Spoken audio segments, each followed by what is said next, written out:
Magandang araw sa ating mga kaguruan. Meron po tayong good news. Teachers to receive SIM cards with 34 gig data on or before July 23, 2021. So basahin po natin ang guidelines on the delivery, distribution, and registration of SIM cards for the provision of connectivity loads. Ating pong DepEd Memo 0007210015. DepEd personnel to receive SIM cards with connectivity load on or before July 23, 2021. All SIM cards will be activated with an initial 34 gig load, which will be usable for 1 year. The Department of Education has procured SIM cards and connectivity load for all its teaching and non-teaching personnel to ensure ease in communication and unhampered delivery of services in the midst of COVID-19 pandemic.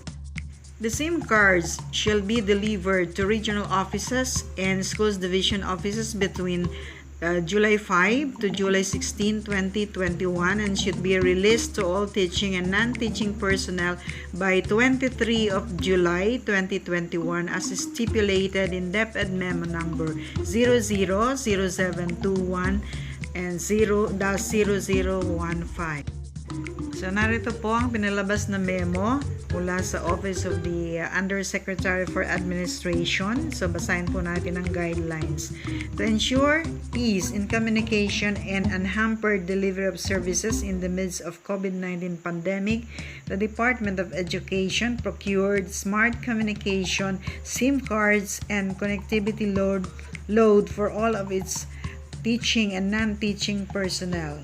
In this regard, the Office of the Undersecretary for Administration, through the Information and Communication Technology Service, Technology Infrastructure Division, hereby issues the following guidelines on the delivery, distribution, and registration of SIM cards for the provision of connectivity load.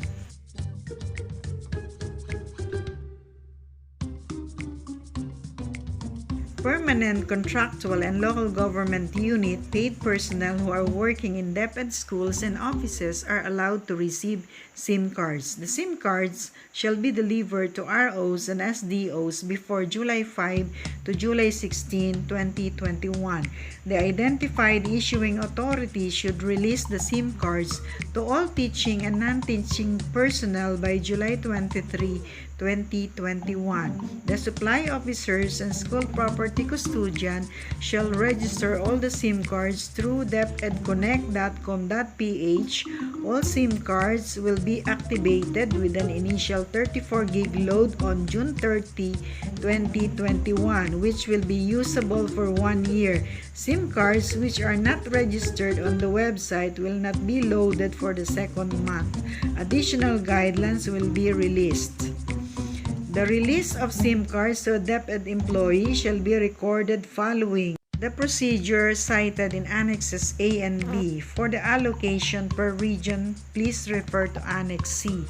A communal email with user ID depedcare@deped.gov.ph shall serve as a help desk communication channel for the load recipients. Likewise, Smart Communication and GURO Technica will be sending SMS notices to load recipients using the name DepEd Care. All SIM cards that are not distributed to school and SDO personnel by the end of July 2021 should be returned to the Division Supply Officer for the appropriate accounting. The same applies to the Regional Supply Officer for RO personnel. For inquiries and concerns on this subject, please contact depedcare@deped.gov.ph for immediate and appropriate action. Signed by Undersecretary Alamin. So yan po ang isa na namang magandang balita mula sa DepEd. So sa July 23 po ay makakatanggap tayo ng SIM cards. Okay, salamat po sa inyong pakikinig at mabuhay po tayong lahat.